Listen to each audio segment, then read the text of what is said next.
নমস্কার বন্ধুরা, সুস্মিতার রান্নাঘর স্লাইস অফ লাইফে আরও একবার আপনাদের সকলকে স্বাগত জানাই। শীতের নতুন শিম আলু দিয়ে আজ খুবই সিম্পল একটা রান্না তৈরি করে দেখাবো, যেটা বানানোও সহজ আর খেতেও হয় অত্যন্ত সুস্বাদু। এর জন্য আমি নিয়েছি এখানে 400 গ্রাম শিম। প্রথমেই শিমের আঁশ ছাড়িয়ে নিয়ে শিমগুলোকে কেটে নেব। ছুরির সাহায্যে আমি এভাবে দুধারের আঁশ ছাড়িয়ে নিচ্ছি। বড় শিমগুলোকে 2 টুকরো করে কেটে নেব আর ছোট শিমগুলোকে গোটাই রাখবো। এভাবে সবকটা শিমেরই আঁশ ছাড়িয়ে নিয়ে কেটে নেব।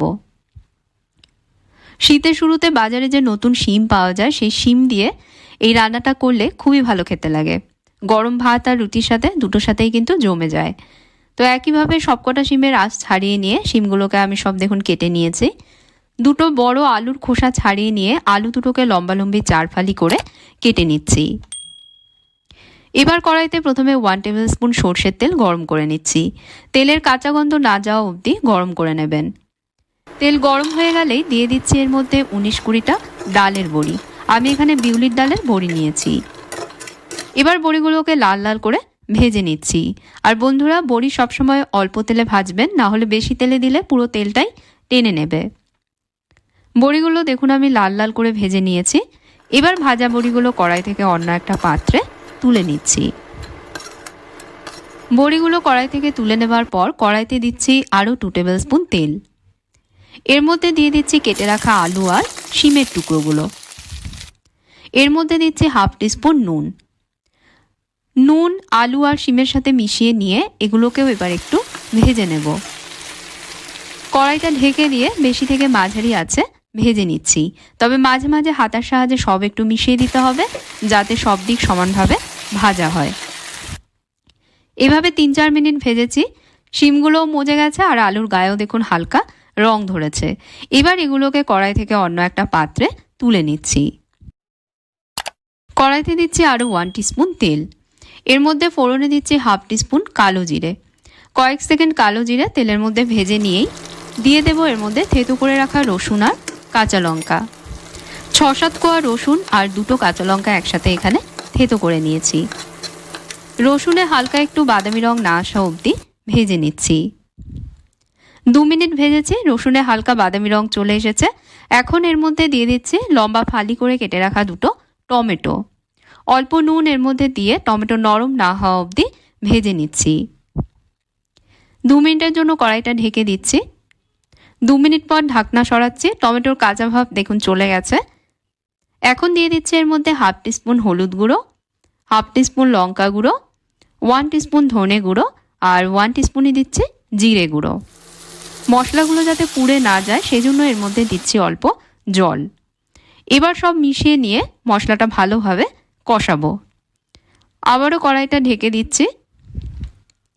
এভাবে 3-4 মিনিট ঢাকা দিয়ে কষিয়েছি। মশলা কষে গেছে আর টমেটো নরম হয়ে গেছে। হাতা দিয়ে টমেটোগুলো এভাবে একটু ভেঙে দিতে পারেন। টমেটোগুলো যাতে গলে না যায় সেজন্য আমি একটু বড় টুকরোই কেটেছি, তবে আপনারা চাইলে ছোট করেও কেটে নিতে পারেন। এবার আগে থেকে ভেজে রাখা শিম আর আলুগুলো কড়াইয়ের মধ্যে দিয়ে দিচ্ছি। শিম আলু মশলার সাথে মিশিয়ে নিয়ে এগুলোকেও একটু সময় কষাবো। আর কষাতে কষাতেই বন্ধুরা মনে করিয়ে দিয়ে আজকের ভিডিওটা যদি আপনাদের ভালো লাগে প্লিজ ভিডিওতে একটা লাইক দেবেন, শেয়ার এবং কমেন্টস করবেন আর চ্যানেলে অবশ্যই সাবস্ক্রাইব করবেন। সাথে থাকা বেল আইকনে প্রেস করে দেবেন যাতে নতুন রেসিপি চ্যানেলে আসলেই জানতে পারেন। আর যদি ফেসবুক পেজে দেখেন পেজে ফলো করে নেবেন। ভালোভাবে সব মিশিয়ে দিয়ে কড়াইটা ঢেকে দিয়ে লো মিডিয়াম আঁচে কষিয়ে নেব। এভাবে 3-4 মিনিট মশলার সাথে কষিয়েছি। এখন এর মধ্যে দিয়ে দেব প্রয়োজন মতন জল। এতটা জল দেব যাতে শিম আর আলু ভালোভাবে সেদ্ধ হয়ে যায়। এই রান্নাটায় একটু ঝোল থাকবে, সেই মতন আমি জল দিচ্ছি। আপনারা কতটা ঝোল রাখবেন সেই বুঝে জল দেবেন। আরও একটু নুন দিয়ে নুন অ্যাডজাস্ট করে নিচ্ছি। অবশ্যই কিন্তু আপনারা নুনটা নিজেদের স্বাদ অনুযায়ী দেবেন। সব মিশিয়ে দিয়ে কড়াইটা ঢেকে দেব। ঢাকা দিয়ে কম আঁচে 5-7 মিনিট ফুটিয়েছি। শিম আলু দুটোই ভালোভাবে সেদ্ধ হয়ে গেছে। 1-2টো আলু এভাবে করে ভেঙে নিয়ে ঝোলের সাথে মিশিয়ে দেব যাতে ঝোল একটু ঘন হয়। এবার দিয়ে দেব এর মধ্যে ধনেপাতা বাটা। 1 মুঠো ধনেপাতা অল্প জল দিয়ে আমি বেটে নিয়েছি, কড়াইয়ের মধ্যে দিয়ে মিশিয়ে নিচ্ছি। তবে ধনেপাতা না বেটে কুচিয়ে দিতে চাইলে সেটাও দেওয়া যাবে। ঝোলের সাথে মেশানো হয়ে গেলে ভাজা বড়িগুলো এবার এর মধ্যে দিয়ে দিচ্ছি। বড়িগুলো একদম শেষে দিতে হবে, না হলে গলে যাবে। বড়িগুলো দেওয়ার পর কম আছে আরও 1 মিনিটের জন্য কড়াইটা ঢেকে দিয়ে ঝোল ফুটিয়ে নেব। 1 মিনিট পর ঢাকনা সরাচ্ছি। তৈরি হয়ে গেল শীতের নতুন শিম আলু বড়ি দিয়ে দারুণ স্বাদের একটা তরকারি। অবশ্যই একবার শীতের নতুন শিম দিয়ে এই রান্নাটা করে দেখবেন বন্ধুরা, আশা করছি আপনাদেরও ভালো লাগবে।